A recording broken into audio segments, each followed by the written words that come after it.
الحمد لله رب العالمين والصلاة والسلام على نبينا وسيدنا ومولانا وراحة صدرنا ونور قلبنا محمد وعلى آله وصحبه أجمعين. رب اشرح لي صدري ويسر لي أمري واحلل عقدة من لساني يفقه قولي. اللهم تقبل منا ما كان صالحا وأصلح لنا ما كان فاسدا.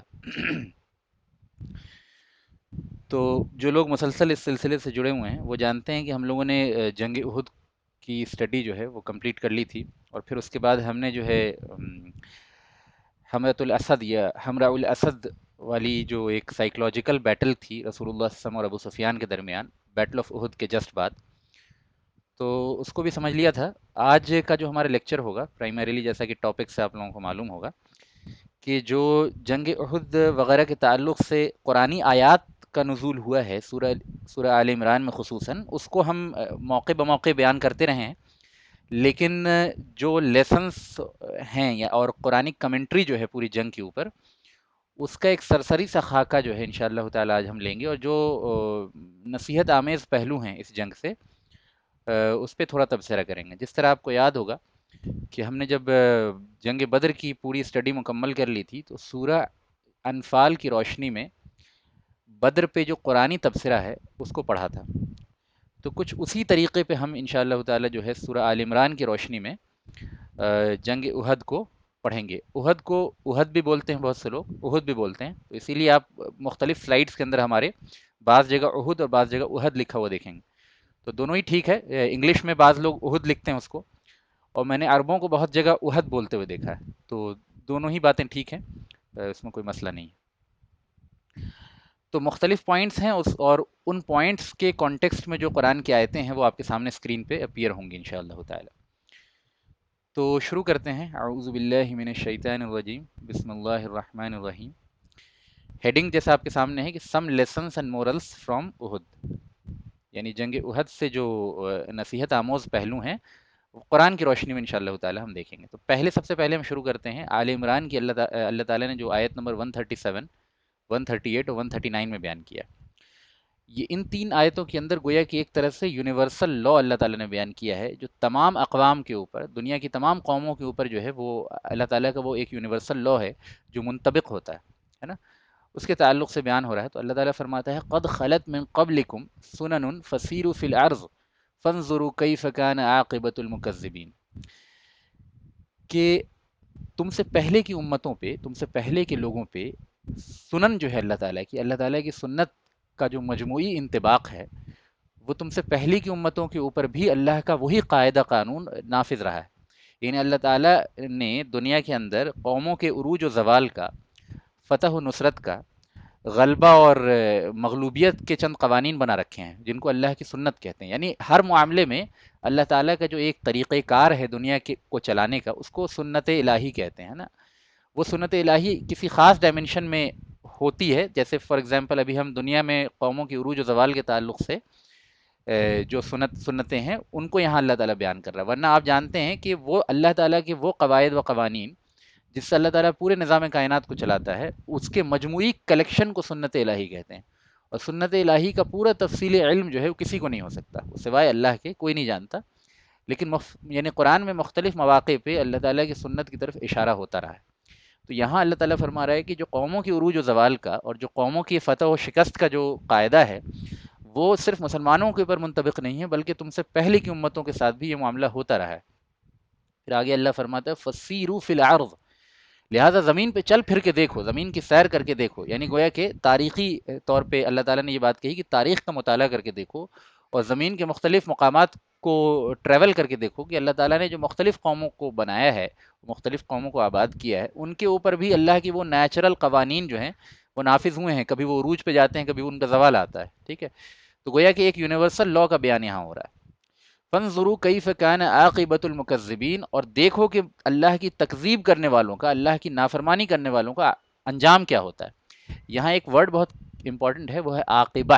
جس کو عاقبۃ المکذبین کہا گیا ہے. یعنی اللہ کے نافرمانوں کا، اللہ کے مکذبین اور تکذیب کرنے والوں کا بالآخر انجام. تو انجام کے اعتبار سے تو اس میں کوئی شک نہیں ہے کہ اللہ تعالیٰ کے نافرمانوں کا انجام برا ہوتا ہے، لیکن دنیا میں وقتی مدت کے لیے ان کو سرخروہی اور کامیابی بھی ملتی ہے. وقتی مدت کے لیے بسا اوقات ان کو مسلمانوں کے اوپر غلبہ بھی ملتا ہے، جیسا کہ ہم عہد میں دیکھتے ہیں، ٹھیک ہے، لیکن انجام کے اعتبار سے ہمیشہ جو ہے اللہ تعالیٰ کے نافرمانوں کا بالآخر انجام خراب ہی ہونا ہے۔ تو اللہ تعالیٰ نے یہاں دو باتیں بیان کی، ایک یہ کہ وقتی غلبہ بالکل ممکن ہے کہ اللہ کے مکذبین کو حاصل ہو جائے، اور دوسرا یہ کہ اینڈ رزلٹ جو ہوگا ان کا برا ہی ہونا ہے نا۔ اور اللہ تعالیٰ پھر آگے فرماتا ہے ھذا بیان للناس وہدی وموعظۃ للمتقین، یہ لوگوں کے لیے واضح بیانات ہیں، اور اللہ تعالیٰ کا تقوی رکھنے والوں کے لیے، اللہ تعالیٰ سے ڈرنے والوں کے لیے یہ ہدایت اور وعظ و نصیحت کی باتیں ہیں۔ یعنی عام لوگوں کے لیے اس میں ان قواعد کی وضاحت ہے جو اللہ تعالیٰ پہ ایمان نہیں بھی رکھتے، ان کے اندر بھی، ان کے لیے بھی ان قوانین میں بیان ہے نا، کلیئرٹی ہے، اور جو لوگ اللہ تعالیٰ پہ یقین رکھتے ہیں، اللہ تعالیٰ کا خوف رکھتے ہیں، ان کے لیے ان قوانین میں اور ان یعنی واقعات کے آگے پیچھے ہونے میں نصیحت کے پہلو ہیں اور ہدایت ہیں۔ وَلَا تَهِنُوا وَلَا تَحْزَنُوا وَأَنْتُمُ الْأَعْلَوْنَ إِن كُنتُم مُؤْمِنِينَ، لہذا تم غم نہ کرو اور ہمت ہار کے نہ بیٹھ جاؤ، وَأَنْتُمُ الْأَعْلَوْنَ إِن كُنتُم مُؤْمِنِينَ، کہ بالآخر تم ہی جو ہو اعلیٰ ہوگے، ارفع ہوگے، بلند ہوگے اگر تم ایمان پہ قائم رہتے ہو۔ گویا یہ وقتی شکست اور وقتی طور پہ جو ہے وہ مغلوبیت جو ہے، یہ اللہ تعالیٰ کے قانون کا حصہ ہے، لیکن اللہ تعالیٰ کے یہ قانون کا بھی حصہ ہے کہ مکذبین کا بالآخر انجام برا ہونا ہے، اور مومنین کو بالآخر جو ہے علویت، اور مومنین کو جو ہے رفعت ملنی ہے دنیا کے اندر بھی۔ یہ بات سمجھ میں آ رہی ہے نا؟ یعنی اگر آپ پہلی آیت کو دیکھیں اور تیسری آیت کو دیکھیں تو بڑا کلیئر انڈیکیشن ہے کہ وقتی طور پہ مومنین شکست پا سکتے ہیں اور اہل کفر جو ہیں وہ غالب ہو سکتے ہیں، لیکن انجام کے اعتبار سے اللہ نے فرمایا وَأَنْتُمُ الْأَعْلَوْنَ إِن كُنتُم مُؤْمِنِينَ، کہ تم ہی غالب اور برتر رہو گے اگر مومن ہو۔ اور پہلی آیت میں فرمایا فَانظُرُوا كَيْفَ كَانَ عَاقِبَةُ الْمُكَذِّبِينَ، کہ دھیان سے دیکھو، عبرت کی نگاہ سے دیکھو کہ کس طرح اللہ تعالیٰ کے منکرین کا کیا انجام ہوتا ہے۔ تو انجام کے اعتبار سے مومنین غالب ہوتے ہیں اور اللہ کے منکرین مغلوب ہوتے ہیں، ان کا انجام برا ہوتا ہے، لیکن وقتی طور پہ اتار چڑھاؤ ہوتا رہتا ہے اسمال پیریڈ آف ٹائم کے لیے۔ تو اس کو ہم کہیں گے universal laws that apply to all the nations across across all the nations which are which are present on the earth۔ دوسرا ایک بہت امپورٹنٹ لیسن ہے explaining the wisdom of what happened at احد۔ احد میں جو مسلمانوں کو شکست ہوئی اور مسلمانوں کو جو نقصان اٹھانا پڑا، اور رسول اللہ صلی اللہ علیہ وسلم صحابہ کرام کو جو نقصان اٹھانا پڑا، اس کے پیچھے بعض حکمت کے پہلو تھے، اللہ تعالیٰ نے ان کو بیان کیا ہے۔ تو یہ چار آیتیں آپ کے سامنے ہیں، سورہ آل عمران کے اندر آیت نمبر 140 سے 143 اسکرین پہ۔ اللہ تعالیٰ فرماتا ہے ان یمسسکم قرح فقد مس القوم قرح مثلہ وتلک الایام نداولها بین الناس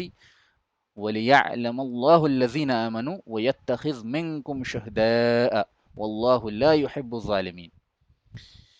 کہ اگر تمہیں مشقت و پریشانی پہنچی ہے، اگر تمہیں چوٹ پہنچی ہے، فقد مس القوم قرح، تو دوسری قوم کو بھی تمہاری طرح ہی مشقت و پریشانی پہنچی ہے، مثلہ، اسی جیسی، یعنی جس طرح کی مشقت تمہیں پہنچی ہے، جس طرح کا غم اور تکلیف اور نقصان تمہیں ہوا ہے، اسی طرح دوسری قوم کو بھی ہوا ہے، ٹھیک ہے۔ اس میں ایک بہت نفسیاتی ایک پہلو ہے کہ انسان کو اللہ تعالیٰ نے جس ساخت پہ پیدا کیا ہے اور جس فطرت پہ پیدا کیا ہے، اس فطرت میں ایک خاص چیز بھی ڈالی ہے۔ جب انسان کسی مصیبت میں ہوتا ہے اور اس کو یہ محسوس ہوتا ہے کہ میں اس مصیبت میں تنہا ہوں، یا اس طرح کی مصیبت پہلی بار میرے اوپر آئی ہے، یا اس طرح کی مصیبت میں کوئی دوسرا شخص گرفتار نہیں ہے، تو اس کی گھبراہٹ اور اس کی پریشانی بہت زیادہ بڑھ جاتی ہے۔ اس کے برعکس اگر انسان کو کوئی مصیبت آئے اور اس کو معلوم ہو کہ اس سے پہلے کے لوگ بھی اس مصیبت میں گرفتار ہوتے رہے ہیں اور دوسرے لوگ بھی اس طرح کی پریشانیوں کو جھیلتے رہے ہیں اور جھیل کے باہر نکل چکے ہیں، تو نفسیاتی طور پہ انسان کو کچھ قدر مضبوطی ہوتی ہے، اگرچہ یہ چیز اس کی پریشانی کو زائل نہیں کرتی، ختم نہیں کرتی، لیکن ایک نفسیاتی طور پہ مضبوطی پیدا ہوتی ہے کہ یار میں اکیلا تھوڑی ہوں جس کے ساتھ یہ پریشانی ہوئی ہے، اس سے پہلے بھی لوگوں کے ساتھ ہو چکی ہے، اور بھی فلاں فلاں لوگوں کے ساتھ یہ پرابلمس ہوئی ہیں۔ تو اللہ تعالیٰ نے اسی نفسیاتی پہلو کو اپیل کرتے ہوئے فرمایا کہ اگر تمہیں غم پہنچا ہے، تمہیں مصیبت آ پڑی ہے، تو اس سے پہلے دوسری قوم کو بھی آ پڑی ہے۔ بدر میں دیکھو ان کا کیا حال ہوا ہے نا۔ وَتِلْكَ الْأَيَّامُ نُدَاوِلُهَا بَيْنَ النَّاسِ، اور یہ جو ایام ہیں، یہ جو دن ہیں فتح و نصرت کے، ان کو ہم لوگوں کے درمیان عدلتے بدلتے رہتے ہیں۔ بڑی پیاری بات ہے کہ فتح و شکست جو ہے دنیا میں دائمی کسی قوم کے ساتھ نہیں ہوتی، دائمی طور پہ فتح و شکست کسی قوم کے ساتھ دنیا میں نہیں ہوتی۔ اللہ فرماتا ہے وَتِلْكَ الْأَيَّامُ نُدَاوِلُهَا بَيْنَ النَّاسِ، کہ یہ وہ دن ہیں جن کو ہم لوگوں کے درمیان عدلتے بدلتے رہتے ہیں۔ وَلِيَعْلَمَ اللَّهُ الَّذِينَ آمَنُوا، اس کی حکمت کیا ہے؟ یعنی فتح و شکست کا ایک کے بعد ایک آنے کی حکمت کیا ہے؟ تاکہ اللہ تعالیٰ جان لے الذین آمنوا، ان لوگوں کو جو ایمان لائیں، یعنی جو حقیقی ایمان اپنے دل کے اندر رکھتے ہیں، وہ شکست میں ایمان سے پیچھے نہیں ہٹتے، وہ فتح میں غرور و تکبر میں مبتلا نہیں ہوتے، ٹھیک ہے نا؟ اگر ہمیشہ ہی مومنوں کو فتح ہو تو مومنین کے صف میں ایمان کے نام پہ بہت بڑی تعداد میں دھوکے باز قسم کے لوگ داخل ہو جائیں گے، لیکن فتح و شکست اگر ایک کے بعد ایک آتے رہیں تو فتح سے مومنوں کے دل کو کچھ مضبوطی حاصل ہوگی، اور شکست سے جو منافقین قسم کے لوگ ہیں کمزوری کے عالم میں، اسلام کے مغلوبیت کے عالم میں منافقین قسم کے، گندے قسم کے، کمزور ایمان والے قسم کے لوگ جو ہیں وہ مسلمانوں کی صف سے الگ ہونے لگتے ہیں۔ یہ ہم ہر دور میں دیکھتے آئے ہیں، اس دور میں بھی دیکھ رہے ہیں، اور یعنی نبی صلی اللہ علیہ وسلم کے دور میں بھی یہ بات بالکل واضح طریقے سے سامنے آئی، جیسا کہ احد سے پہلے ہم دیکھتے ہیں کہ عبداللہ ابن ابی جو ہے وہ اپنے 300 ساتھیوں کو لے کے ہی الگ ہو گیا ہے نا۔ تو مقصد کیا ہوتا ہے؟ تاکہ ایمان والوں کا ایمان ظاہر ہو جائے ان مصیبت کے اندر، کہ یہ مصیبت و پریشانی و مشقت میں بھی، اللہ تعالیٰ کی طرف سے دی ہوئی دقتوں میں بھی وہ اللہ تعالیٰ کے دین کو اور اللہ تعالیٰ کی رضامندی کو اور اس کی اطاعت کو نہیں چھوڑتے ہیں۔ وَلِيَعْلَمَ اللَّهُ الَّذِينَ آمَنُوا، تاکہ اللہ ایمان والوں کو جان لے، حالانکہ اللہ ہمیشہ سے جانتا ہے، لیکن جب بھی قرآن مجید میں یہ بات لکھی ہو کہ اللہ تعالیٰ جان لے، تو اس سے مراد یہ ہوتا ہے کہ اللہ تعالیٰ کے علم کا اظہار ہو جائے، ورنہ اللہ تعالیٰ اپنے علم محض کے بنا پہ کسی کو نہ سزا دیتا ہے نہ کسی کو جزا دیتا ہے۔ اس بات کو سمجھ لیجئے، یعنی یہ عقیدے کے باب میں بات آتی ہے، لیکن اللہ تعالیٰ مجرد اپنے علم کے بنا پہ کسی کو سزا نہیں دیتا اور کسی کو جزا نہیں دیتا جب تک کہ اس کا علم کا اظہار نہ ہو جائے۔ مثال کے طور پہ اللہ تعالیٰ کسی شخص کے بارے میں جانتا ہے کہ بہت بڑا اللہ والا ہے، لیکن اللہ تعالیٰ محض اس جاننے کی وجہ سے اسے جنت میں داخل نہیں کرے گا، بلکہ اللہ تعالیٰ کے اس علم کا جب اظہار ہو جائے گا اور وہ شخص واقعی اللہ والا بن کے وقوع پذیر ہو جائے گا اور پوری زندگی اللہ تعالیٰ کی اطاعت میں گزار لے گا، تو اللہ تعالیٰ اس کو اس کی جزا دے گا، ٹھیک ہے؟ اسی طرح کسی شخص کے بارے میں اگر اللہ تعالیٰ کے علم قدیم میں یہ بات ثابت شدہ ہے کہ وہ اللہ کا نافرمان ہوگا، تو مجرد اس جان لینے سے اللہ تعالیٰ جو ہے اس شخص کو جہنم میں نہیں پھینکتا، بلکہ اس کو زندگی کا موقع دیتا ہے، اور وہ اپنی زندگی میں اللہ تعالیٰ کے اس علم کو صحیح ثابت کر دیتا ہے اپنے اعمال سے، یعنی گویا اللہ کے اس علم کا اظہار ہو جاتا ہے، اس کے بعد پھر اس پہ سزا کا انطباق ہوتا ہے، ٹھیک ہے نا؟ تو جہاں بھی قرآن مجید میں آپ جانیے اس بات کو کہ اللہ تعالیٰ فرما رہا ہے کہ تاکہ اللہ جان لے، تو اس سے مراد اللہ تعالیٰ کا علم نہیں ہے بلکہ اللہ کے علم کا اظہار ہے، ورنہ اللہ تعالیٰ تو ہمیشہ سے ہر شے کو اپنی تمام تفصیل کے ساتھ ہمیشہ سے جانتا تھا، ٹھیک ہے؟ دوسری یعنی حکمت کیا ہے؟ یعنی پہلی حکمت جو اللہ تعالیٰ نے بیان کی، وَتِلْكَ الْأَيَّامُ نُدَاوِلُهَا بَيْنَ النَّاسِ کی، کہ یہ جو فتح و شکست کے ایام ہیں ان کو ہم لوگوں کے درمیان عدلتے بدلتے رہتے ہیں، اس کی پہلی حکمت یہ بیان کی کہ مومنین کے ایمان کا اظہار ہو جائے۔ دوسری بیان کی وَيَتَّخِذَ مِنْكُمْ شُهَدَاءَ، اور تاکہ اللہ تعالیٰ تم میں سے شہیدوں کو چن لے۔ بہت اہم بات ہے کہ اللہ تعالیٰ نے شہداء کو چننے کے ورڈ سے اتخذ یتخذو ورڈ سے جو ہے وہ کیا ہے، اور یہاں پہ جو ہے وہ یتخذ منکم یعنی لام تعلیل کے ساتھ آیا ہے، اس لیے اس کو یتخذہ پڑھا جائے گا۔ تو اللہ تعالیٰ نے جو ہے حکمت بیان کی تاکہ اللہ تعالیٰ چن لے شہداؤں کو، یعنی جو شہید ہونے والے ہیں ان کو اللہ تعالیٰ اپنے لیے چن لے۔ گویا کہ جو شخص حق و باطل کی معرکہ میں، جو شخص اسلام اور کفر کی جنگ میں اہل ایمان کی طرف سے لڑتا ہوا مر جائے، قتل ہو جائے، کسی بھی اعتبار سے اس کا درجہ کم نہیں ہو سکتا، کیونکہ یہ وہ شخص ہے جس کو اللہ تعالیٰ نے اس بلند مقام کے لیے چنا ہے۔ ایسا ہو ہی نہیں سکتا کہ جو شخص اللہ تعالیٰ کے دین کی سربلندی کے لیے لڑتا ہوا مارا جائے، اس کے بارے میں یہ تصور کیا جائے کہ بیچارہ یار بیکار ہی مر گیا، یار بیچارہ یار اس کی جان سے ہاتھ دھو بیٹھا، جیسے ہمارے یہاں بعض دفعہ کہہ دیا جاتا ہے۔ یہ سمجھنا بہت ضروری ہے کہ وہ اس مقام پہ نہیں پہنچا ہے مگر اللہ تعالیٰ نے اپنے فضل سے اس شخص کو چن لیا تھا۔ تو افسوس ان پہ ہونا چاہیے جو زندہ بچے ہوئے ہیں، واللہ بتا رہا ہوں یہ چیز ایسا نہیں ہے کہ ہمارا ایمان اس لیول کا ہے کہ ہم زندہ بچنے والوں پہ افسوس کریں، یعنی ہمارا ایمان واقعی بہت نچلی سطح کا ہے، لیکن حقیقت امر یہ ہے کہ جو شخص بچ گیا نا، اس کو ہمیشہ ڈر لگا ہوا ہے کہ کب تک وہ اپنے ایمان کے ساتھ زندہ بچ پائے گا کہ نہیں، لیکن جو شخص اللہ تعالیٰ کی راہ میں اللہ تعالیٰ کی دین کی سربلندی کے لیے جو ہے وہ شہید ہو گیا، گویا اس کے کامیابی کا یقینی پروانہ اللہ نے قرآن میں دے دیا ہے نا، کہ شہداء جو ہوتے ہیں ہر کسی کو شہادت کا مرتبہ جو ہے وہ حاصل نہیں ہوتا، بلکہ اللہ تعالیٰ کسی کو چنتا ہے تو اس کو مرتبہ حاصل ہوتا ہے، ٹھیک ہے؟ واللہ لا يحب الظالمین، اور اللہ تعالیٰ جو ہے ظلم کرنے والوں سے محبت ہرگز نہیں کرتا۔ دو یہاں حکمتیں بیان کی، یعنی بہت ساری حکمتیں ہیں، ان میں سے دو حکمت یہاں بیان کی فتح و شکست کی تبدیلی کا۔ ایک یہ کہ اللہ تعالیٰ ایمان والوں کو جان لے، دوسرا یہ کہ اللہ تعالیٰ شہیدوں کو تمہارے درمیان میں سے چن لے۔ گویا کہ شکست کے ذریعے جو اہل ایمان میں سے شہداء کی تعداد بڑھتی ہے، تو ایک اعتبار سے یہ چیز اہل ایمان کے لیے شکست جو ہے وہ فتح سے زیادہ بینیفیشل ہوئی نا۔ ٹھیک ہے، آگے اللہ تعالیٰ فرماتا ہے، ایک اور حکمت بیان کرتا ہے، وَلِيُمَحِّصَ اللَّهُ الَّذِينَ آمَنُوا وَيَمْحَقَ الْكَافِرِينَ، اور تاکہ اللہ تعالیٰ جو ہے ایمان والوں کے گناہوں کو معاف کر دے۔ یہ دیکھیے کہ شکست مسلمانوں کو ہوئی، ظاہر ہے کہ اہل ایمان اور اہل کفر دونوں کی طرف سے لوگ مارے گئے، لیکن اللہ تعالیٰ ایمان والوں میں سے جو قتل ہوئے ہیں ان کے بارے میں فرما رہا ہے کہ تاکہ ان کے گناہ کو معاف کر دے، ٹھیک ہے، اور جو اہل کفر میں سے قتل ہوئے ہیں ان کے بارے میں کہہ رہا ہے تاکہ اللہ تعالیٰ ان کی جڑ کاٹ دے۔ تو قتل تو دونوں طرف سے ہوئے ہیں، لیکن دونوں انجام کے اعتبار سے انتہائی مختلف ہونے کی وجہ سے اللہ تعالیٰ کی حکمت میں یہ چیز طے شدہ ہے کہ جب ایمان اور کفر کی جنگ ہوگی تو ایمان والے جو بھی نقصان اٹھائیں گے وہ نقصان ان کے لیے الٹیمیٹلی فائدے کا سبب ہوگا، اور اہل کفر جو نقصان اٹھائیں گے وہ نقصان ان کے لیے ابدی خسارے کا سبب ہو جائے گا، ہے نا، تاکہ اللہ تعالیٰ ایمان والوں کے گناہوں کو معاف کر دے اور اہل کفر کی جڑ کاٹ دے۔ آگے اللہ تعالیٰ فرماتا ہے، ام حسبتم ان تدخلوا الجنة ولما يعلم الله الذين جاهدوا منكم ويعلم الصابرين، کیا تم یہ خیال کرتے ہو، کہ تم یہ گمان کرتے ہو کہ تم جنت میں یوں ہی داخل ہو جاؤ گے، حالانکہ اللہ تعالیٰ نے ابھی یہ نہیں جانا ہے نا، کہ تم میں سے کون شخص جہاد کرنے والا ہے اور کون شخص صبر کرنے والا ہے۔ یعنی یہ یہاں پھر وہی بات ہے کہ اللہ تعالیٰ جب یہ کہہ رہا ہے کہ اللہ نے نہیں جانا ہے، تو گویا یہ اللہ کے علم کا اظہار نہیں ہوا ہے، ورنہ اللہ تعالیٰ تو ہمیشہ سے ابد سے اس چیز کو جانتا ہے۔ تو اللہ تعالیٰ فرماتا ہے کہ کیا تم نے جنت کو اتنا آسان سمجھ رکھا ہے کہ حق و باطل کی معرکہ آرائی کے بغیر تم یہ سمجھتے ہو کہ جنت میں بہت آسانی سے داخل ہو جاؤ گے۔ یہ ہمارے تصور پہ بہت بڑی چوٹ ہے کہ بسا اوقات ہمیں لگتا ہے کہ دین کے خاطر مشقت وغیرہ اٹھانا جو ہے بہت بیوقوفی کی بات ہے، کہ عقل مند انسان وہ ہے جو دین کا نام بھی لے، یعنی اپنے آپ کو سماجی طور پہ دیندار بھی ثابت کرے، اور کسی طریقے کی مشقت وغیرہ میں مبتلا نہ ہو، ہمیشہ ایسی چکنی چپڑی بات کرے کہ جو ہے وہ اس کو دین کی وجہ سے کوئی مشقت نہیں جھیلنی پڑے۔ ایسے شخص کو بہت عقل مند سمجھا جاتا ہے، لیکن اللہ تعالیٰ جو ہے وہ اللہ تعالیٰ کے علم میں اور اللہ تعالیٰ کی نگاہ میں ایسا نہیں ہے۔ اس کا یہ مطلب بھی نہیں ہے کہ انسان زبردستی اپنے اوپر پریشانی مول لے اور ہمیشہ جو ہے اپنی بیوقوفی سے اپنے آپ کو جو ہے مصیبت و پریشانی میں مبتلا کر دے، اور جہاں پہ جو بات نہیں کہنے کی ہے وہاں پہ وہ بات کہہ دے، یہ بھی مطلب نہیں ہے، لیکن بس یہ بتانا مقصد ہے کہ بسا اوقات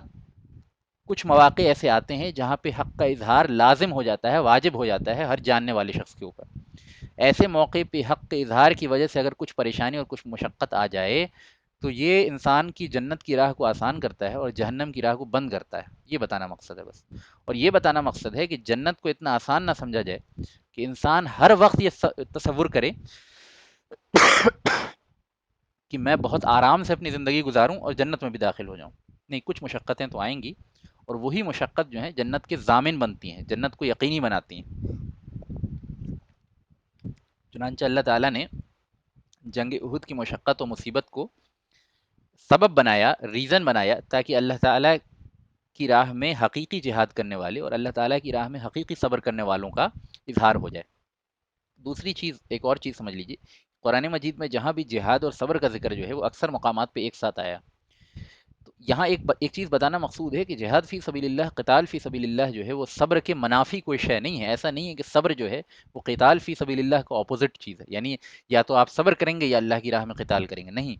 بلکہ اللہ کی راہ میں جہاد و قتال کے موقع پہ جو مصیبت و پریشانی آتی ہے اس پہ صبر کرنا ہی سب سے بڑا صبر ہے، یعنی اس سے بڑا کوئی صبر نہیں ہے کہ اس کو صبر سے برداشت کیا جائے، اس پہ واویلا نہ مچایا جائے اور اللہ تعالیٰ کی راہ میں مشقت کو خوش دلی سے برداشت کیا جائے، یہ سب سے بڑا صبر ہے، اس سے بڑا کوئی صبر نہیں ہے۔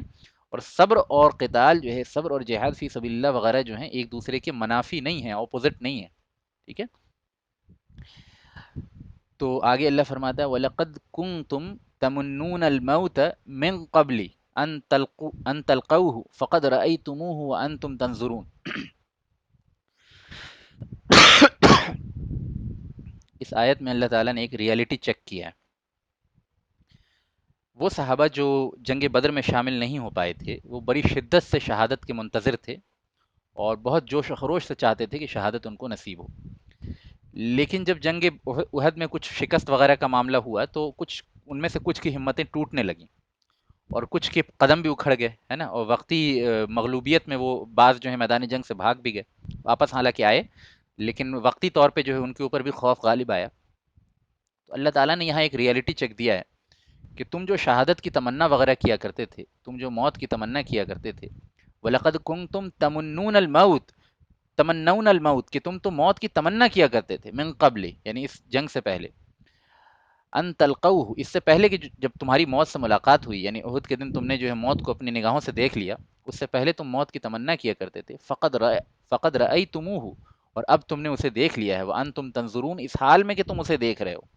یعنی گویا اللہ تعالیٰ نے ایک ریئلٹی چیک دیا ہے کہ صرف تمنائیں کافی نہیں ہوتی، جوش و جذبے سے بڑھ کے انسان جو ہے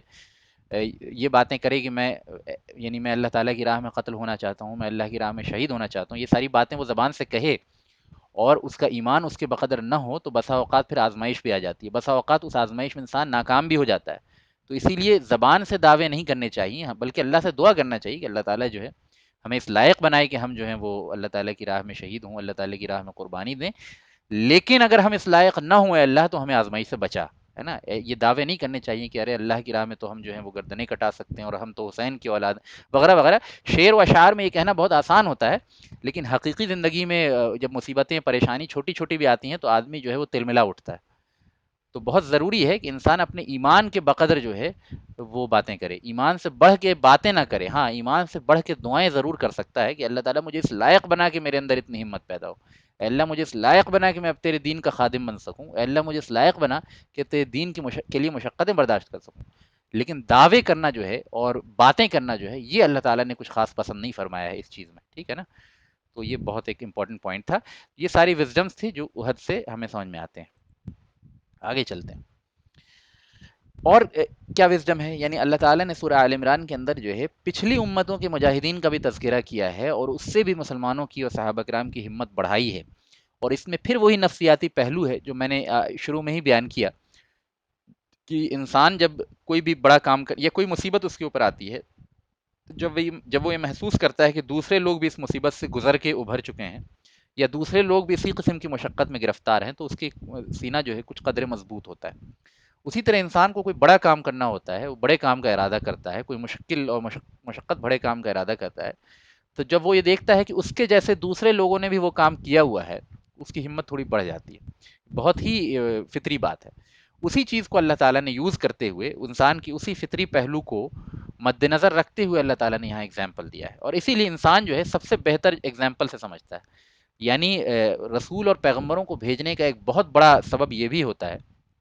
کہ وہ ہمارے جیسے ہی انسان ہوتے ہیں، اور ان کو دیکھ کے جو ہے پھر یہ پتہ چلتا ہے کہ اللہ تعالیٰ کی کتابوں پہ عملی زندگی میں کیسے جو ہے اس کو اتارا جائے۔ اسی طرح اللہ کے نیک بندوں کے ساتھ رہنے سے، اللہ کے ولیوں وغیرہ کے ساتھ رہنے سے پتہ چلتا ہے کہ اللہ تعالیٰ کے احکامات وغیرہ کو عملی زندگی میں کیسے اتارا جائے،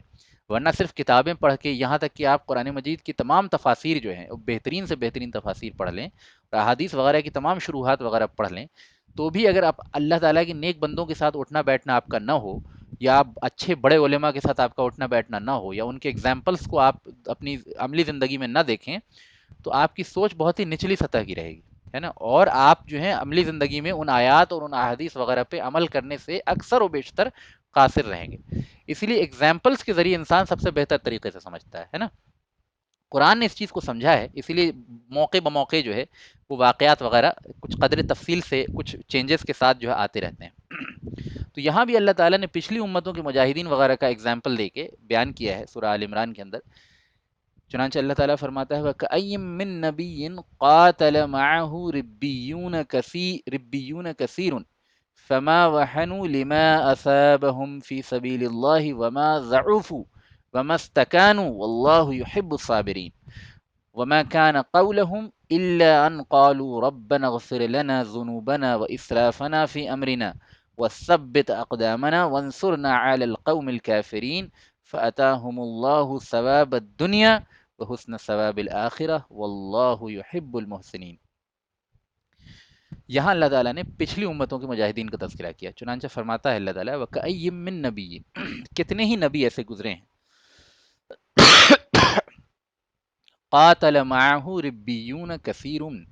کہ بہت سے اللہ والے ان نبیوں کے ساتھ مل کے انہوں نے جو ہے اللہ کی راہ میں قتال کیا. فما وحنوا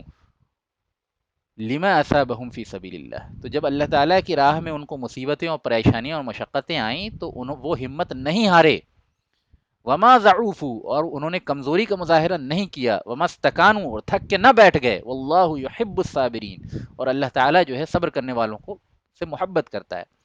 بہت ضروری ہے کہ ہم یہاں پہ صبر کے صحیح مفہوم کو سمجھیں. یعنی نو ڈاؤٹ جو مفہوم ہمارے ذہن میں ہیں، جو مفاہیم ہمارے ذہن میں ہیں صبر کے، وہ سارے اپنی جگہ صحیح ہیں، لیکن صبر کا اعلیٰ ترین مفہوم جو ہے وہ یہ ہے کہ اللہ تعالیٰ کی دین کے خاطر، اور اللہ تعالیٰ کے دین کے خاطر جو انسان کے اوپر مصیبت و مشقت آئے، اس کو بہت ہمت کے ساتھ اور مضبوطی کے ساتھ اور بغیر تھکان کے اور بغیر ہمت ہارے ہوئے، بغیر کمزوری کو شو کیے ہوئے ان چیزوں کو انسان جو ہے پوری خندہ پیشانی سے مقابلہ کرے. یہ سب سے بڑا صبر ہے. یعنی اس سے بڑا کوئی صبر نہیں ہے، کیونکہ اللہ تعالیٰ نے جو یہاں فرمایا ہے نا کہ اللہ تعالیٰ جو ہے صبر کرنے والوں سے محبت کرتا ہے، وہ کس کانٹیکس میں فرمایا ہے؟ یہ ان اللہ والوں کے کانٹیکس میں فرمایا ہے جو پچھلے پیغمبروں کے ساتھ مل کے اللہ تعالیٰ کی راہ میں قتال کیا کرتے تھے، جہاد کیا کرتے تھے. چنانچہ ان کی صفت کیا بیان کی؟ فما وہنوا لما اصابہم فی سبیل اللہ، تو وہ ہمت نہیں ہارے اللہ تعالیٰ کی راہ میں جو بھی مصیبت ان کو پہنچی. وما ضعفوا، اور انہوں نے کمزوری کا مظاہرہ نہیں کیا. وما استکانوا، اور تھک کے نہیں بیٹھ گئے. واللہ یحب الصابرین، اللہ تعالیٰ تو صبر کرنے والوں سے محبت کرتا ہے. تو یہاں جن صابرین کا ذکر ہو رہا ہے ان کے یہ تین جملہ اوصاف ہیں. اعلیٰ ترین صبر کیا ہے؟ اللہ تعالیٰ کی راہ میں اللہ تعالیٰ کے دین کے لیے جو انسان ستایا جائے، پریشانی کی جائے، پریشان کیا جائے، اسے تڑپایا جائے، تو اس پہ جو صبر کرے، یہ اعلیٰ ترین صبر کے تمام مفاہیم پہ یہ مفہوم جو ہے غالب ہے قرآن کے اندر. حالانکہ باقی مفہوم بھی صحیح ہیں، لیکن یہ بہت بڑا مفہوم ہے قرآن کا. ٹھیک ہے. ان ایگزامپلس کے ذریعے صحابہ کرام کی ہمت افزائی کی جا رہی ہے. وما کان قولہم، اور ویسے ربیون، ویسے اللہ والوں کا اس کے علاوہ کوئی قول نہیں ہوتا تھا. یعنی وہ ان کی دعائیں کس قسم کی ہوتی تھیں؟ اللہ نے فرمایا الا ان قالوا، یعنی وہ دعائیں کس طرح کیا کرتے تھے؟ ربنا اغفر لنا ذنوبنا، اے اللہ تعالی ہمارے گناہوں کو معاف فرما دے. واسرافنا فی امرنا، اور جو بھی ہم نے معاملات کیے ہیں اس میں جس میں بھی ہم نے اسراف کیا ہے اللہ تعالیٰ اس کو معاف فرما دے. وثبت اقدامنا، اور ہمارے قدموں کو جما دے. ونصرنا، اور ہمیں اپنی طرف سے مدد یعنی نصرت عطا فرما. علی القوم الکافرین، اہل کفر کی قوم کے اوپر ہمیں غلبہ عطا فرما، ہمیں نصرت عطا فرما. گویا موقع قتال پہ ان کی یہ دعا ہوا کرتی تھی، ہے نا. اس سے ایک اور چیز سمجھ میں آئی کہ دعا کی بڑی اہمیت ہے، اور ذکر کی اور اللہ تعالیٰ سے قربت، اللہ تعالیٰ سے تعلق وغیرہ لگانے کی بڑی اہمیت ہے جہاد و قتال میں. یعنی وہ شخص جو ہے جہاد و قتال میں کامیاب نہیں ہو سکتا جو اللہ تعالیٰ سے ذاتی سطح پہ لو نہیں لگاتا ہو، دعائیں وغیرہ نہیں کرتا ہو، طویل اللہ کا ذکر نہیں کرتا ہو، اللہ تعالیٰ سے باتیں نہیں کرتا ہو. وہ صرف باتوں کے ذریعے اور کتابوں کے ذریعے جو ہے اللہ تعالیٰ کے دین کے خاطر مشقت برداشت کرنے کی صلاحیت نہیں پیدا کر سکتا. ٹھیک ہے. فَأَتَاهُمُ اللَّهُ ثَوَابَ الدُّنْيَا، تو نتیجہ کیا ہوا کہ اللہ تعالیٰ نے ان کو دنیا کا بھی ثواب عطا فرمایا. وَحُسْنَ ثَوَابِ الْآخِرَةِ، اور بہترین آخرت کا ثواب عطا فرمایا. وَاللَّهُ يُحِبُّ الْمُحْسِنِينَ، اور اللہ تعالیٰ ایسے محسنین سے بڑی محبت کرتا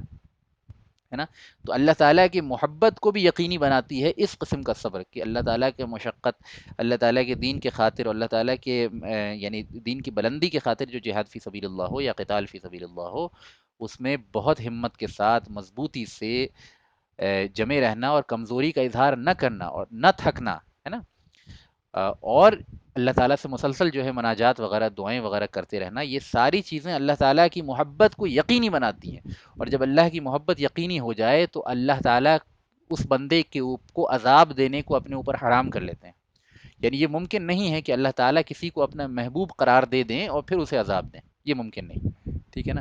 تو یہ بہت اہم نقطہ ہے جس کو سمجھنا بہت ضروری ہے، اور اس پورے ایگزامپل کے ذریعے جو ہے صحابہ کرام کی ہمت جو ہے بڑھائی جا رہی ہے. آگے چلتے ہیں. تیسرا ایک امپورٹنٹ پوائنٹ جو جنگ احد وغیرہ سے سمجھ میں آتا ہے وہ یہ کہ کسی بھی جنگ میں یعنی عام حالات میں قائد کی اور لیڈر کی اتباع بہت اہم ہے، لیکن میدان جنگ میں بدرجہ اولا زیادہ اہم ہے. یعنی میدان جنگ میں لیڈر کی نافرمانی بہت دفعہ بہت بڑی مصیبت کا سبب بنتی ہے. ٹھیک ہے نا. یہ دنیاوی بنیادوں پہ لڑی گئی جنگوں میں یہ بات ثابت شدہ ہے. تو اللہ کے دین کے لیے جو جنگ لڑی جائے گی اس میں بدرجہ اولا یہ چیز زیادہ ضروری ہے. ٹھیک ہے نا. چنانچہ اس کا اگزامپل ہم احد کے اندر دیکھتے ہیں کہ جو تیر اندازوں سے نافرمانی ہوئی اور سارے نقصانات کا بنیادی سبب جو ہے، یعنی اگر ظاہری کازز کو دیکھا جائے تو وہی تھا کہ وہ تیر اندازوں نے اپنا مقام چھوڑ دیا. ٹھیک ہے. چنانچہ اللہ تعالیٰ نے اس پہ تبصرہ کرتے ہوئے آل عمران میں فرمایا ہے، آیت نمبر 152 اور 153 جو آپ کے سامنے اسکرین پہ ہے، اللہ تعالیٰ فرماتا ہے وَلَقَدْ صَدَقَكُمُ اللَّهُ وَعْدَهُ إِذْ تَحُسُّونَهُم بِإِذْنِهِ، اور اللہ تعالیٰ نے تو اپنا وعدہ تم سے سچ کر دکھایا تھا، ٹھیک ہے، جب کہ تم اللہ تعالیٰ کی مرضی سے اہل کفر کو قتل کر رہے تھے، یعنی ابتدائی جنگ احد میں مسلمانوں کو بہت بہترین فتح مل رہی تھی، حتی اذا فشلتم وتنازعتم فی الامر وعصیتم من بعد ما اراءکم ما تحبون، یہاں تک کہ تم نے ہمت ہار بیٹھے اور تم نے آپسی معاملے میں اختلاف کر لیا اور تم نے نافرمانی کی اس کے بعد کہ اللہ تعالیٰ نے تمہیں وہ چیز دکھا دی تھی جو تمہیں محبوب تھی، یعنی ابتدائی فتح و نصرت تمہیں دکھا دی تھی اللہ تعالیٰ نے، اس کے بعد تم نے رسول صلی اللہ علیہ وسلم کی نافرمانی کی، ٹھیک ہے، اور نافرمانی کا سبب کیا بیان کیا؟ سبب یہ بیان کیا منکم من یرید الدنیا ومنکم من یرید الآخرہ، کہ تم میں سے بعض وہ لوگ ہیں جو دنیا کا ارادہ رکھتے ہیں، یعنی ان کے اوپر محبت دنیا غالب ہو گئی، اور تم میں سے بعض وہ ہیں جو آخرت کا ارادہ رکھتے ہیں۔ گویا اشارتاً یہ بات ہے کہ جن تیر اندازوں نے مال غنیمت کے حصول کے لیے اپنے مقام کو چھوڑ دیا اور نبی صلی اللہ علیہ وسلم کی نافرمانی کر بیٹھے، دانستہ غیر دانستہ، یعنی دونوں دانستہ طور پہ نادانستہ طور پہ بھی نافرمانی کر بیٹھے، ان میں سے بعض وہ تھے جن کے اوپر دنیا کی محبت غالب آ گئی تھی، ہے نا، ثم صرفکم عنہم، اور پھر اللہ تعالیٰ نے اس چیز کو جو ہے ان کو تم پہ پلٹ دیا، یعنی خالد بن ولید کا پورا لشکر لے کے وہ پیچھے سے انہوں نے پھر اٹیک کیا، اور مسلمانوں کو جو نقصان ہوا اس کی تفصیلات ہم پڑھ چکے ہیں، لیبتلیکم، تاکہ اللہ تعالیٰ تمہیں آزما لے، وَلَقَدْ عَفَا عَنْكُمْ، اور اللہ تعالیٰ نے تمہیں معاف کر دیا۔ یہ بہت اہم لائن ہے، یہ بہت اہم فقرہ ہے کہ اگرچہ ہم یعنی تاریخی واقع کی وجہ سے ان باتوں کو پڑھتے ہیں کہ صحابہ سے جو نافرمانی سرزد ہوئی، لیکن اللہ تعالیٰ نے ان کی معافی کا عام اعلان قرآن میں کہہ دیا ہے، لہٰذا اگر اب کوئی شخص جو ہے جن صحابہ سے نافرمانی سرزد ہو گئی تھی ان کے بارے میں غلط کوئی بات کہے، اس کو اپنی آخرت کی فکر کرنی چاہیے کہ اس بدبخت کو اپنے ایک عمل کی گارنٹی نہیں ہے کہ اللہ کے یہاں میرا قبول ہوگا کہ نہیں، اور وہ اپنی زبان سے ان لوگوں کے بارے میں کہہ رہا ہے جن کے بارے میں معافی کا اعلان اللہ تعالیٰ نے اپنے ابدی کلام میں کہہ دیا اور کہا وَلَقَدْ عَفَا عَنْكُمْ، اللہ تعالیٰ نے تو تم کو معاف کر دیا ہے، واللہ ذو فضل علی المؤمنین، اور اللہ تعالیٰ مومنوں پہ بڑا فضل والا ہے، تو یہ معافی کا عام اعلان ہے، تو اب کسی کے دل میں بھی صحابہ کے بارے میں کوئی خدشہ یا کوئی غلط خیال پیدا نہیں ہونا چاہیے، اگر اس کو پیدا ہوتا ہے تو اس کو اپنے آخرت کا خوف اور اس کو اپنی آخرت کے لیے ڈرنا چاہیے کہ اس کو ایک عمل کی بھی اپنی کوئی گارنٹی نہیں ہے کہ پوری زندگی میں ایک بار کا سجدہ بھی اس کا قبول ہوا ہے کہ نہیں، اور وہ ان پہ کلام کر رہا ہے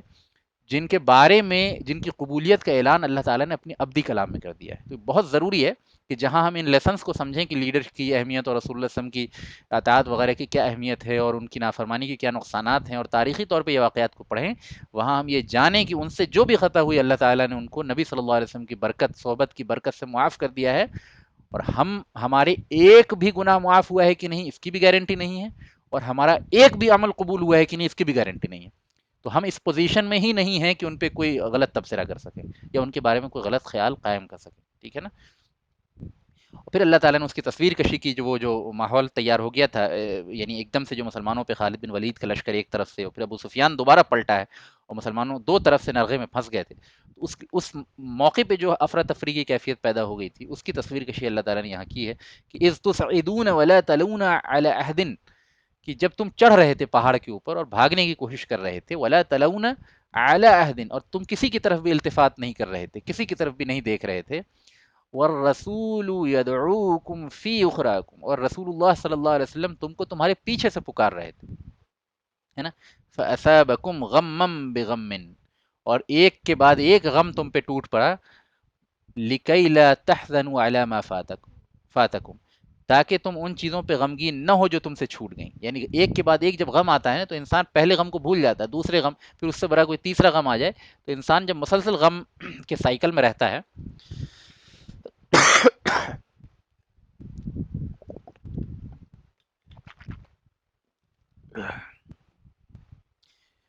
انسان جب مسلسل غم کے سائیکل میں رہتا ہے تو بس وہی چاہتا ہے یار کہ بس اب یہ غم کا سلسلہ ختم ہو جائے، ہم کسی طرح اس سے باہر نکل جائیں، وہ پھر یہ نہیں سوچتا کہ پہلے غم میں جو نقصان ہوا تھا اس کی کیسے بھرپائی ہوگی، دوسرے میں کیا کیا نقصان ہوا تھا. لیکن اگر انسان کو ایک یا دو پرابلم آتی ہے تو ہمیشہ اس کو کیلکولیٹ اس کا مائنڈ کرتا رہتا ہے، یار اس میں یہ نقصان ہو گیا، اب اس کی بھرپائی کیسے ہوگی. لیکن ایک کے بعد ایک مسلسل اگر غم انسان کی زندگی میں مسلسل کوئی مصیبت و پریشانی آتی جائے تو پھر بس وہ چاہتا ہے یار بس کسی طرح غم کا سلسلہ بند ہو جائے. ہم کو یہ نہیں سوچنا کہ بھائی پہلے میں جو نقصان ہو گیا تھا، اتنا پیسہ جو خرچ ہو گیا وہ کیسے بھرپائی وغیرہ وغیرہ. بس یہ غموں کا سلسلہ اب بند ہو جائے. تو یہ ایک فطری بات ہے. تو اللہ تعالیٰ نے بتایا کہ مسلسل ایک کے بعد ایک غم اس لیے آیا تاکہ تم ان چیزوں پہ غمگین نہ ہو جو تم سے چھوٹ گئیں. ٹھیک ہے. ولا ما اصابکم، اور جو مصیبتیں تم پہ آئیں ان پہ بھی غمگین نہ ہو. واللہ خبیر بما تعملون، اور اللہ تعالیٰ جانتا ہے ان چیزوں کو، ان باتوں کو جن پہ تم عمل کرتے تھے، یعنی جو بھی کام تم کیا کرتے تھے اللہ تعالیٰ ان کو بخوبی جانتا ہے. ٹھیک ہے. تو یہ تھا نبی صلی اللہ علیہ وسلم کی نافرمانی کا نقصان، جس کی وضاحت اللہ تعالیٰ نے کی. اور اللہ نے بتایا کہ وَلَقَدْ صَدَقَكُمُ اللَّهُ وَعْدَهُ، اللہ نے تو تم سے جو وعدہ کیا تھا نا فتح و نصرت کا، وہ تو اللہ تعالیٰ نے کر دکھایا پہلے ابتدا میں ہی. لیکن اب یہ جو تم نے نافرمانی کی نا، اس کے سبب یہ شکست ہوئی ہے جو تم پہ آ پڑی ہے. ٹھیک ہے نا.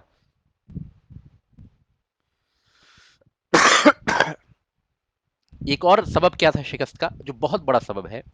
بہت بڑا سبب ہے دنیا میں کسی بھی مسلمانوں کی کبھی بھی شکست ہو تو اس کا ایک بہت بڑا سبب ہے جو جس کی عیسائیت میں بھی اشارہ کیا گیا. منکم من یرید الدنیا ومنکم من یرید الاخرہ، تم میں سے بعض جو ہیں دنیا کے طالب ہیں اور تم میں سے بعض جو ہیں وہ آخرت کے طالب ہیں. یعنی طلب دنیا اور دنیاوی مقاصد کو نظر کے سامنے رکھنا اسلامی جنگوں میں، یعنی جو جنگ اللہ تعالیٰ کی کلمے کی بلندی کے لیے ہو، اس میں دنیاوی اغراض و مال و غنیمت وغیرہ کو سامنے رکھنا شکست کا ریسیپی ہے، شکست کی ریسیپی ہے. یعنی نقصانات اور مسلمانوں کی شکست کی ایک بہت بڑی سبب یہ ہے کہ اگر ہم جنگ سے اور اللہ تعالیٰ کی کلمے کی بلندی کے لیے جو جنگیں لڑی جائیں اس میں کسی دنیاوی غرض کو اگر سامنے رکھتے ہیں، چاہے وہ نام و نمود ہو، چاہے وہ اپنی شجاعت و بہادری کا نمونہ پیش کرنا ہو، چاہے اپنی بات کی دھاک منوانی ہو، چاہے دنیا کے اندر جو ہے وہ مال غنیمت وغیرہ جو حاصل ہو یا ٹیریٹری وغیرہ جو حاصل ہو یا جو زمینیں فتح ہوں ان کی لالچ و طمع ہو، یہ ساری چیزیں شکست کی ریسیپی ہیں. یہ لازمی، یہ یقینی بناتی ہیں. اور کوئی شے یعنی قائد کی نافرمانی اور رسول اللہ صلی اللہ علیہ وسلم کی نافرمانی کے بعد کوئی شے شکست کو اتنا یقینی نہیں بناتی جتنی یہ چیز بناتی ہیں. یعنی اس دنیاوی مقاصد کو، دنیاوی اغراض کو، دنیاوی آبجیکٹیوز کو آخرت کے آبجیکٹیو کے اوپر فوقیت دینا، یہ وہ سبب ہے جو شکست کو یقینی بناتا ہے نا. تو اسی لیے ہمیشہ جو ہے جب بھی جنگیں لڑی جائیں تو ہمیشہ آخرت کے طالبین جو ہوں گے، یعنی جن کی نگاہوں میں ہر وقت آخرت کا تصور اور جنت و جہنم کا بیان اور اللہ تعالیٰ کی رضا اور اللہ تعالیٰ کا اجر و ثواب اور اللہ تعالیٰ کے عذاب سے بچنے کے مقاصد وغیرہ سامنے ہوں، سب سے بڑھ کے سامنے ہوں، وہی حضرات جو ہیں وہ اسلام کی فتح اور اسلام کی فتح و کامرانی میں رول پلے کر سکتے ہیں. یہ بہت ضروری ہے سمجھنا. میں بار بار اسٹریس دے رہا ہوں کہ یہ شکست کی ریسیپی ہے اگر انسان جو ہے وہ دنیاوی اغراض کے لیے جنگ کرے، ہے نا. اور کبھی بھی وہ جنگ جو ہے اللہ تعالیٰ کی نے اپنے اوپر ذمہ لے رکھا ہے کہ ایسی قوم کو کبھی بھی کامیاب نہیں کرے گا. تو اس جنگ میں جو نقصان ہوا مسلمانوں کو اس میں ایک تھا کہ وقتی طور پہ صحابہ وہ جو جبل رومات پہ، جبل عینین پہ جو صحابہ کھڑے تھے جو تیر انداز، ان پہ وقتی طور پہ دنیا کی محبت جو غالب آ گئی، سب سے بڑا سبب تھا شکست کا. انشاءاللہ تعالی یہیں پہ آج ہم اپنی بات کو ختم کرتے ہیں. اگلا جو لیکچر ہوگا وہ بھی اسی ٹاپک پہ ہوگا کہ جو وزڈمز ہیں اس یعنی جنگ احد سے اور قرآن کے کا جو تبصرہ ہے ان کے اوپر، اس کو انشاءاللہ ہم نیکسٹ لیکچر میں ریمپ اپ کر دیں گے اور پھر ہم جو ہے آگے کے ٹاپکس کو کور کریں گے. تو اللہ تعالیٰ سے دعا ہے کہ جو بھی آج ہم نے باتیں کری اللہ تعالیٰ اس کو اپنی فضل سے قبول کر لے، اور جو اس میں خطا ہو گئی اللہ تعالیٰ اس کو معاف فرما دے، اور جو حق بات اور اچھی بات کہی اللہ تعالیٰ اس کو جو ہے وہ ہماری مغفرت کا اور اللہ تعالیٰ اپنی قربت کا ذریعہ بنا دے. جو باتیں اچھی نیت سے کہی گئیں اللہ تعالیٰ اس کو قبول کر لے اور اس سے ہمارے درجات کی بلندی کا فیصلہ فرمائے. اور جو کسی غلط مقاصد اور اغراض سے کہی گئیں اللہ تعالیٰ ان کو معاف کر دے اور ان کو ہمارے نامہ اعمال سے مٹا دے. اور جو بھی باتیں ہم نے پڑھی ہیں اللہ تعالیٰ ان پہ عمل کرنے کی ہمیں توفیق عطا فرمائے. رسول اللہ صلی اللہ علیہ وسلم کی محبت جو ہے ہمارے دلوں کے اندر پیدا فرمائے. آمین یا رب العالمین والحمد للہ رب العالمین. انشاءاللہ تعالیٰ اب ایک ایک کر کے آپ کے سوالات جو ٹاپک سے ریلیٹڈ ہوں گے انشاءاللہ ان کو لے لیں گے.